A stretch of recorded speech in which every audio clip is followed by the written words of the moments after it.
Welcome to the Knife Magazine YouTube channel, the knife magazine that's 50% bigger and 100% better. Today I'd like to discuss with you the June 22 edition of Knife Magazine, which features as our cover story an article by Jeremy Clow on the Ox Enterprises Florida Black Knife Automatic, its history, its origin, and the many variations that are out there. This is an incredibly influential knife, and we are so pleased to be able to feature this story on our cover this month. The table of contents shows all the different articles we have in this issue, and as always we try to have a diversity of material among our subject matter so that there's something for everyone in each issue. In the article, Sterile No More, the Genesis and Continued Production of the Florida Black Knife Automatic by Jeremy Clow, we have this really wonderful piece explaining the origin, the history behind the Florida Black Knife, the so-called SEAL Team Switchblade, which actually does have a SEAL connection historically, and why it's different from all the switchblades that preceded it, and why and how it has influenced all the switchblades that have come since then. It is an incredibly simple, genius design, and that is why it has been so successful. It's easy to manufacture and it just doesn't break.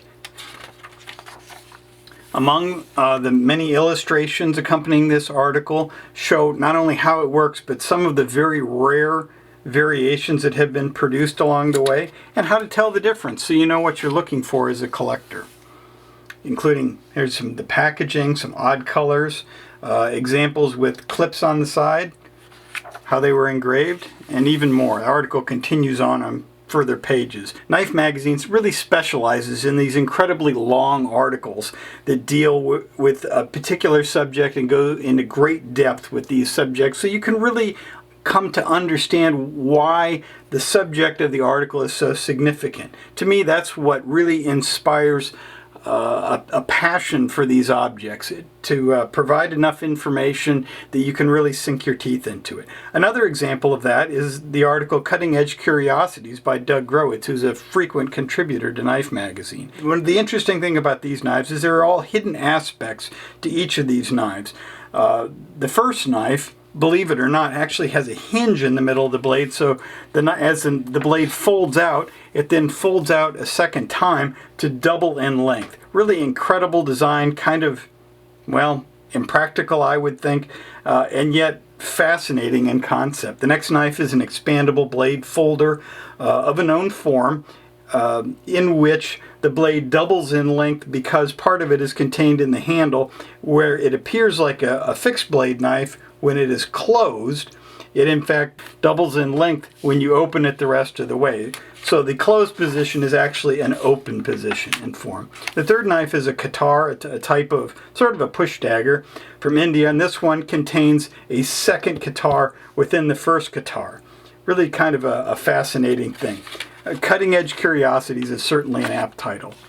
Since 1978, Bernard Levine's What Is It column has appeared in Knife World and now Knife Magazine every month, and in it Bernard explores all sorts of interesting aspects of cutlery history, both through submissions to his column in the form of questions or interesting objects, or ideas he proposes on his own. Cutlery Hall of Famer Bernard Levine, that is.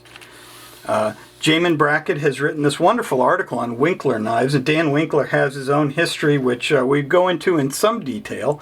But Dan and his wife Karen Shook started out handmade knives like this, and are now essentially running a small knife factory and producing very high quality knives. And they now have a partnership with W.R. Case & Sons too, so you may have seen the Winkler Case knives. As always, we like to feature not only the products they make, but also close-ups from inside the factory. So the Winkler article continues on to further pages in the back.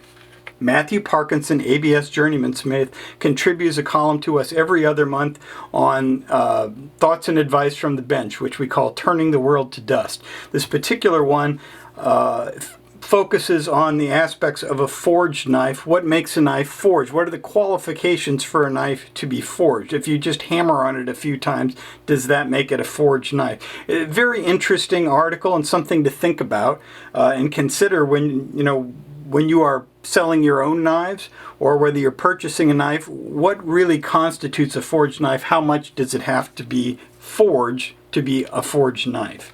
We always have an article either from the Knife Makers Guild or for the ABS. This month is from the ABS, discussing the auction knives that will be sold at the upcoming, this weekend, Blade Show in Atlanta, Georgia. These knives are sold each year as a benefit for the American Bladesmith Society. It's our largest fundraiser each year. Now this month we took over the Artistry and Knives Center spread, which always features a spread of handmade knives, and this time we focused just on the 7 ABS auction knives. And as always, our center spread is a pull-out poster, as I shall demonstrate. Suitable for framing, perhaps.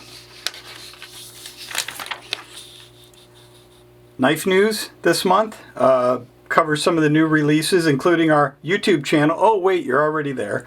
Double Star, Jason Fry release, new Hogue release. These Hogue releases look great. A really great price on a switchblade. Here's more from the article on the black knives. And here's some coverage, first-hand coverage from James Black's Bowie Heritage Festival, which was held in late April in Washington, Arkansas. We were a part of that. Had some magazines to distribute there, and we're speaking. That's me speaking at the 1874 courthouse on antique Bowie knives. This is really the first knife festival of sorts that I'm aware of, in that it took over the entire town. Everything that was going on there had something to do with knives, or was serving the festival, and that we had food trucks and we had other crafts on hand. But the focus of the events were the knife show. We have photos from all of this. So from the knife show, a meet and greet with Doug Marcotta and Jay Nielsen from Forged in Fire, various demonstrations, cutting competition, and the exhibit of antique Bowie knives that we were involved with. There are some other inside photos here, such as metal detecting on the James Black property, which is located nearby, and an examination of the antique knives, sort of a roundtable study session in which we brought in people with various areas of expertise of historic blades and other objects, and sought to get their opinions on some of this material that we had. The group of antique Bowie knives we had there most of them were either made by James Black, attributed to James Black, possibly made by James Black, or at least influenced by James Black. And we had, I think, a total of 13 of those knives. It's probably the largest group that has ever been assembled together at one time, including when Black was alive. Each month we feature the Knife Rights Report from Knife Rights, Doug Ritter, and Know Your Knife Laws column from the American Knife and Tool Institute. Dan Lawson frequently contributes the Know Your Knife Laws segment, and in this one he discusses the laws applying to daggers, whereas Doug Ritter in his column discusses the latest happenings in the world of knife legislation, as well as discussing their prominent raffle, the Ultimate Steel Spectacular. We have each issue of Knife Magazine features 2 columns by Cutlery Hall of Famer J. Bruce Voiles. One of them is a simple editorial, as he wrote for Blade Magazine back in the day, or Knives Illustrated back in the day when he was editing those. Now he doesn't have to do the editing, but he still gets to write the editorial.